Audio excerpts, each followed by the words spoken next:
Bonjour, très cher panafricain.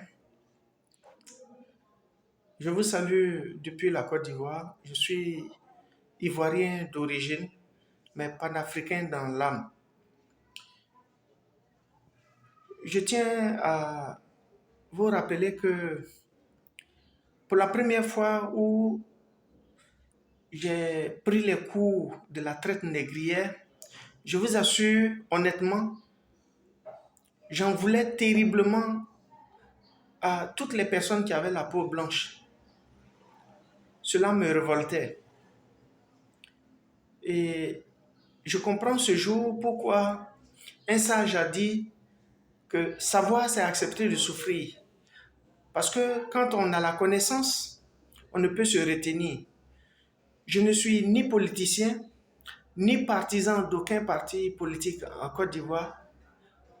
Je ne suis pas neutre non plus, parce que je réagis quand je trouve que le temps est opportun. Parce que pour nous, les croyants chrétiens, la Bible dit que chaque chose a son temps. Et pour moi, l'heure de la révolte en Afrique a sonné.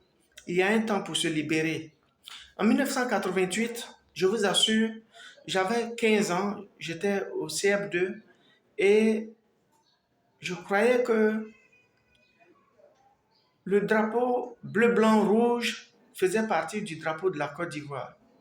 Parce que quand on partait au mât, on chantait l'hymne national de la Côte d'Ivoire et par la suite, on disait orange, blanc, vert, bleu, blanc, rouge, Côte d'Ivoire, drapeau. Vous comprenez combien de fois les colons nous ont fait vraiment un lavage de cerveau au point où on négligeait même, où on ignorait notre propre drapeau. Alors, je parle pour l'actualité et le thème c'est la libération de l'Afrique. Je tiens à rappeler à tous les panafricains, à toutes ces personnes qui, d'une manière ou d'une autre, contribuent à la lutte de la libération de l'Afrique. L'heure a vraiment sonné. L'heure a sonné. Et nous ne devons pas avoir des états d'âme. Nous devons tout simplement nous engager. Et par rapport à une partie de l'Afrique qui ne se lancerait pas momentanément dans cette lutte-là, je tiens à vous interpeller de ne pas leur tenir rigueur. Parce que j'ai une image qui me passe par la tête, par l'esprit. Étant fils de paysan, j'ai plusieurs fois assisté à une scène qui est la suivante. En pleine forêt, il arrivait parfois que nos chiens soient pris dans des pièges. Alors, lorsque je partais libérer ce chien qui m'appartenait, ce chien-là voulait forcément me mordre, ignorant que je venais pour sa liberté. Et cette image doit inspirer plus d'un. Pour d'autres personnes, les défenseurs de la nature, de la faune, vous verrez que même certaines fauves qui sont prises au piège, quand vous partez les libérer, elles vous prennent pour cible alors que vous venez pour les libérer. Comprendra qui pourra.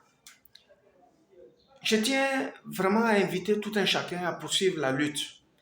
Et cette lutte-là, elle n'est pas limitée simplement à une certaine catégorie de la population africaine. C'est toutes les couches sociales de l'Afrique.